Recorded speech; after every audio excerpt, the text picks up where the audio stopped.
Собирањето на телата и прибирањето докази за воените злосторства на руската армија во градовите околу престолнината Киев продолжува. Големото повлекување на руските единици од северниот дел на Украина, кое започна минатата недела, им овозможи на роднините на загинатите да ги пронедат телата на своите блиски.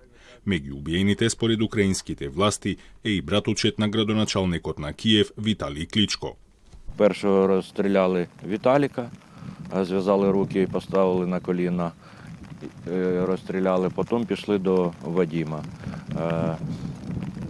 Вадима також завели в погріб, і в погребі хотіли на коліна поставити, видно, не ставав, то йому по ногам розстріляли, потім він упав на коліна, також в затилок убили. Повлекувањето на руската армија од северот на Украина е со цел нејзино реорганизирање, повторно опремување и прераспоредување за голема офанзива во Донбас, согласни се сите западни разузнавачки агенции. Но според нивните проценки, дури 37 баталјони повеќе не се борбено способни, што значи дека за операцијата во Донбас остануваат нешто повеќе од 90 баталјони.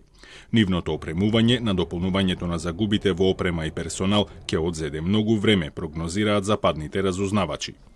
На частині нашої території ще продовжуються активні бойові дії. Росія готує ще новий наступ, сподіваючись зламати все ж таки наш національний опір. Окупанти сконцентрували десятки тисяч солдатів та колосальну кількість техніки, щоб спробувати нанести нові удари. Найгірша ситуація в Маріуполі, у нашому південному портовому місті, яке заблоковано російськими військами з 1 березня. Токму од Мариупол, 36-та украинска морнаричка бригада предупреди дека ја води последната битка, бидејќи повеќе немаат муниција. Тоа што не очекува е смрт за некои од нас и заробеништво за останатите, напишаа на Facebook профилот на бригадата, која го брани Мариупол од почетокот на инвазијата.